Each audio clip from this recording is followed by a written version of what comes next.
Halo, selamat datang dan selamat berjumpa kembali di Netrindo Trader. Kali ini kita akan bahas lagi mengenai pergerakan gold. Jadi lama saya sudah tidak upload video terkait dengan analisa ya. Jadi cuma kemarin di grup Telegram itu saya udah kasih gambaran secara garis besar swingnya bahwa gold itu berpotensi bisa menuju ke area di sini ya. Jadi dia bisa menuju ke area 1850 bahkan bisa menuju ke 1880 gitu saya gambarkan secara swing.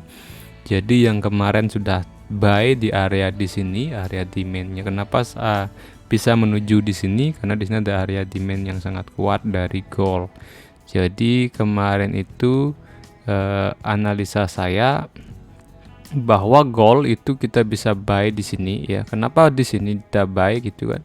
Karena ada area demand. Kemudian dia juga ada pola ya, ada pola. Jadi stop lossnya di kalau nggak salah tuh di 1765 ya, 1765 saya gini kan. Kemudian target profitnya ada di 1870 bahkan ke 1880. Nah, cuma dalam proses perjalanan menuju ke sana ya pasti ada koreksi ya, ada koreksi. Kemudian juga ya ada tidak selalu lurus lah. Jadi ketika kita analisis dia naik, dia nggak langsung nancak naik langsung, nggak. Walaupun sebenarnya realitanya bahwa memang kalau kita pergerakan harga gold ataupun pergerakan mata uang apapun, kadang-kadang itu ketika turunnya lebih cepat ketimbang naiknya. Kenapa seperti itu ya? Karena perilaku manusia itu biasanya lebih cepat untuk hal-hal yang berita-berita pesimistis itu kan akan direspon dengan lebih cepat ketimbang berita-berita yang optimis. Jadi itu yang menyebabkan kenapa pergerakan naik itu lebih lambat ketimbang pergerakan turun. Nah, itu dari pola perilaku dari sebuah mata, dari pola perilaku dari market dan juga pola perilaku dari manusia itu sendiri.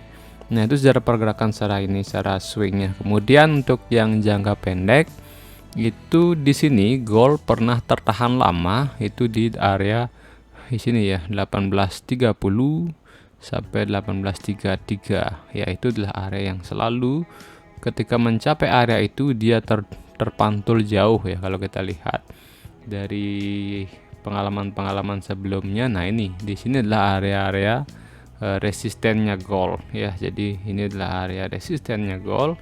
Namun apabila ini di breakout maka dia akan berpotensi menuju ke area selanjutnya ya. Jadi seperti itu.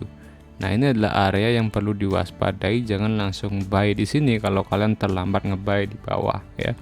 Kita tunggu dia koreksi, habis itu baru dia akan naik. Jadi area koreksi ya kita tunggu yang paling dalam gitu biasanya sih di sini ya. Nah, ini sih kalau di daily kita lihat, nah ini area ini ya 1809 sampai memang bisa ke area 1790 lagi.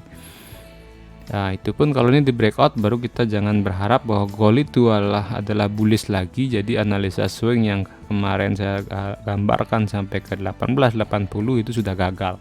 Kalau sampai dia breakout di bawah 1790, jadi bisa kita tambahkan profit atau stop loss positif ya ketika balik arah secara tiba-tiba. Nah, kita masih tetap profit. Nah, kalau yang sekarang apakah buy atau sell? Nah, kalau misalnya mau sell di area ini boleh sell ya. Kemudian kita tunggu nanti di area paling tidak di 1815. Nah, itu di daily ya kita lihat. Tapi untuk eksekusi kita mending lihat di time frame yang lebih kecil di 1 jam ya. Nah, di 1 jam kita lihat di sini itu dia sideways di sini lama. Jadi di sini udah ada buyer dan ada seller yang lagi ini ya, yang menang siapa gitu kita nggak tahu. Tapi kalau kita lihat ini adalah membentuk area, ini adalah area support, kemudian ini adalah area resisten.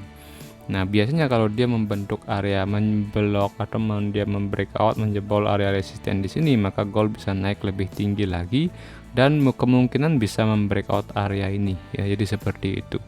Atau jangan-jangan dia nggak breakout di sini, dia naik sampai yang 33 atau mungkin area 1830-an, dia turun ya, dia turun koreksi.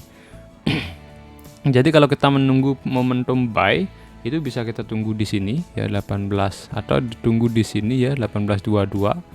Nah ini kan daerah yang dulunya resisten ya, kemudian di breakout menjadi support.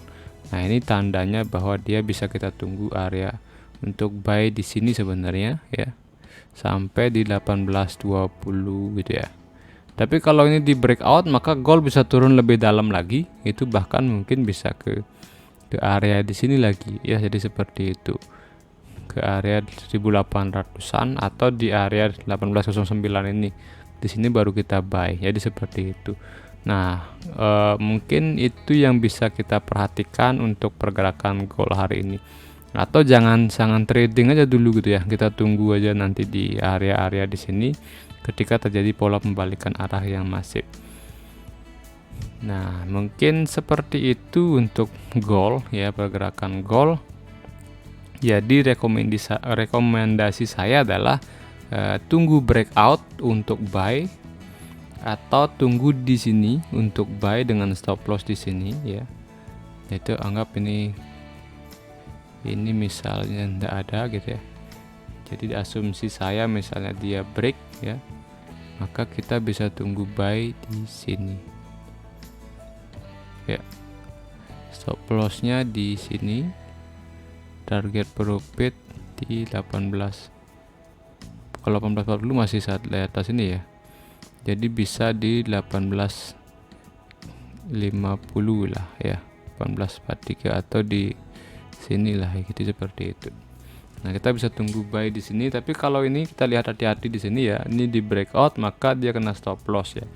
Jadi kita rugi. Jadi diperhitungkan bahwa artinya ketika kalian rugi juga lihat berapa modal kalian dan berapa risiko yang kalian sudah alokasikan. Jadi kalau merasa bahwa ini risikonya tinggi ya jangan eksekusi planning ini ya. Jadi tetap harus walaupun saya mengasih rekomendasi juga lihat kondisi ya, lihat kondisi kalian. Kalau kalian mau menunggu breakout ya silahkan, nanti dia naik di sini itu ya. Nanti ini tunggu dulu dia breakout, kemudian retest, kemudian baru TP-nya di atas ya. Jadi tetap juga risk reward ratio diperhatikan. Ini sudah 1:2,5 juga cukup lumayan ya. Jadi bisa seperti itu, kita tunggu breakout di sini dan TP-nya di 1859 atau 1850 udah cukup sekali untuk risk reward ratio untuk gold ya. Jadi seperti itu untuk pergerakan gold hari ini. Tapi kalau yang perlu kita waspadai bahwa di sini juga di daily ya, kita lihat ada supply yang kuat dari gold di sini ya. Biasanya kalau ada pergerakan yang sangat masif seperti ini, candle bearishnya sangat besar, itu ketika dia menyentuh area di sini, dia akan terlempar jauh gold itu ya. Jadi terlepas dari di sini adalah juga area ya. Nah, kita juga saya gambarkan di daily ini juga ada area ya. Ini juga adalah area untuk kita sell gold ya. Di area di sini biasanya ketika nyentuh ini maka ada pola pembalikan arah atau ada pola candlestick bearish gitu ya. Nah, kita bisa ambil sell di sini gitu ya. Nah, mungkin targetnya bisa di sini atau dia akan menuju sebagai di yang dulunya resisten become support di sini sebagai take profitnya. Atau kita tunggu buy ya, kita gunakan analisa Fibonacci ya, di sana kita nanti buy. Ya mungkin pergerakan hari ini ya kalau buy memang risikonya lebih tinggi, artinya peluang profitnya sudah antara risiko dengan profit itu kecil gitu ya, karena sudah mendekati area supply. Nah, yang paling bagus itu adalah ketika kita buy di sini, di area demand-nya di sini. Ya, di sini sebenarnya kalau kita yang sudah dapat buy di sini itu udah lumayan itu ya. Dapatnya bisa take profit sekarang atau nunggu di sini take profit. Nah, itu juga yang bisa. Makanya saya selalu mengatakan bahwa yang paling bagus dalam trading itu adalah bukan paling sering masuk pasar, tapi paling jarang masuk pasar. Karena semakin jarang kita masuk pasar, berarti semakin safe terhadap risiko. Karena begitu kita masuk ke pasar itu sudah berisiko ya. Risiko kena stop loss, artinya risiko rugi itu sudah ada di depan. kita sudah ukur di depan, kita sudah ukur berapa alokasi untuk kerugian. Jadi selalu berpikir lebih dulu itu adalah dihitung risikonya, jangan melihat profitnya, tapi hitunglah risiko yang kalian siap terima ketika kalian trading. Nah, otomatis di sana pasti ada hitung-hitungan berapa lot harus masuk.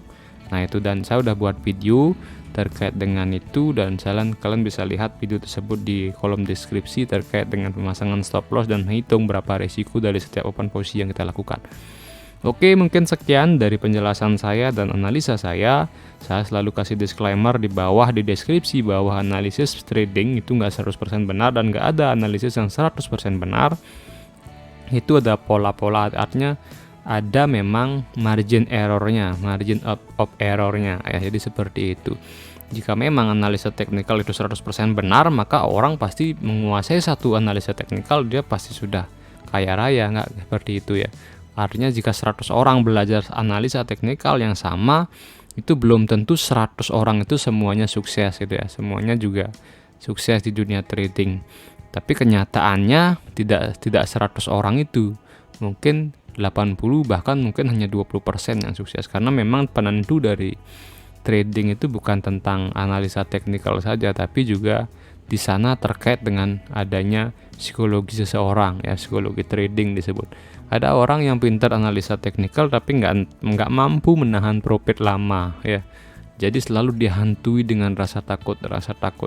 Nah, itu kadang-kadang yang mempengaruhi, kadang-kadang mereka tuh nggak pede ya dalam trading dan dalam mengeksekusi planningnya dia. Nah, makanya sebenarnya lebih penting pengalaman lah yang akan menjadikan guru yang terbaik. Jadi ketika kalian belajar penuh dan benar-benar komitmen ingin terjun di dunia trading, kalian harus punya mental yang kuat, kemudian kalian juga harus tahu pola-pola harga, tahu psikologis kalian, tahu kemampuan kalian juga bisa mengukur kemampuan kalian, dan selalu siap atas risiko yang terjadi. Nah, di sana kalian baru akan menemukan momentum-momentum ketika untuk mengeksekusi, dan kalian akan mendapatkan profit yang konsisten. Oke, mungkin sekian dari saya. Saya ucapkan terima kasih untuk para subscriber yang sudah mensubscribe dan juga selalu setia menonton video channel ini. Kemudian yang baru menonton video channel ini, saya ucapkan terima kasih dan jangan lupa like, kemudian juga subscribe dan juga komen. Dan apabila kalian tertarik untuk masuk grup Telegram dan diskusi langsung, tanya-tanya langsung, bisa di grup Telegram. Itu nggak berbayar ya, gratis, cuma masuk saja gitu. Kemudian jangan lupa klik tombol lonceng untuk mendapatkan update video terbaru dari saya. Sampai berjumpa kembali di video selanjutnya.